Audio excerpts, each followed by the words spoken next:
The Blood of the Dragon, Chapter 3. The neon hunt Tokyo was not the same city Ryu remembered. Beneath the glow of neon signs and towering screens that screamed with color, the streets reeked of rot. The Black Spider Clan's shadow had spread here, infecting the underworld with blood sacrifices and forbidden ninpo rituals. The alleyways stank of slaughter. Homeless men nailed to walls, their bodies hollowed out, symbols carved into their flesh as offerings. Ryu walked unnoticed among the chaos, a shadow wrapped in black. The dragon's sword rested on his back, humming faintly as though eager to drink again. From above, he felt them watching. Assassins, dozens of them.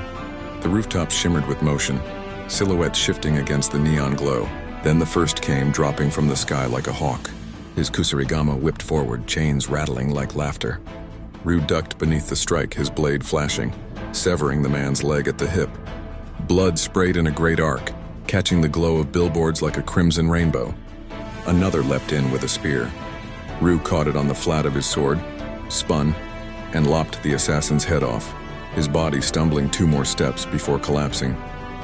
They kept coming from every direction. Black Spider ninjas swarmed him, their weapons flashing silver in the night. The rooftop became a slaughterhouse. Limbs flew, heads rolled. Blood painted the neon signs, dripping down like new graffiti.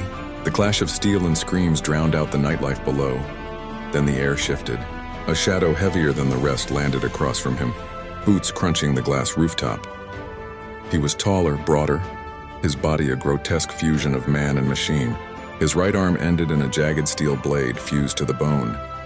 His chest was bare, ribs replaced with glowing molten chakra conduits that pulsed with each breath. His face was hidden behind a crimson mask, eyes glowing red. The Crimson Talon, Ryu muttered. The mercenary assassin who had butchered entire clans for coin. Rumor said he carved his own body open to fit the steel inside, to become a weapon of blood and iron. The Talon's voice rasped through his mask. Hayabusa, your father screamed like a child when I cut him down. Ryu's grip tightened on the dragon sword. Then they clashed. Chapter 4. The Crimson Talon. Their blades met with a sound like thunder. Sparks exploded across the rooftop as steel ground against steel. The Crimson Talon pressed forward, his jagged arm blade screeching against the dragon sword, the sheer force driving Ryu back across the glass. Ryu broke away, slashing low. The Talon blocked with his steel arm, the strike sparking harmlessly against his reinforced bones. With a laugh, he swung wide, his blade tearing a deep gash across Ryu's shoulder. Blood poured hot down his arm. The Talon pressed the attack, each strike savage, inhumanly strong. His blade chewed through concrete pillars, sliced air conditioning units in half. Every swing was meant not to duel but to butcher. Ryu dodged, parried, rolled, but even his speed was pushed to the edge. His mask was cut, blood dripping from a slash across his cheek. You bleed well, dragon, the Talon growled. Your blood feeds the fiend god. Every cut brings him closer. Ryu struck back faster now. The dragon sword blurred, cutting across the Talon's chest, slicing through flesh to the molten chakra within. Sparks and blood sprayed, the assassin staggering with a guttural laugh. Instead of retreating, he drove himself forward, impaling his own chest further on the dragon sword just to drag Ryu closer. Their faces inches apart, the Talon's voice rasped. Your sword doesn't just kill, Hayabusa. It consumes. How long until it devours you too? Ryu twisted the blade, ripping upward, tearing the man in half from stomach to throat.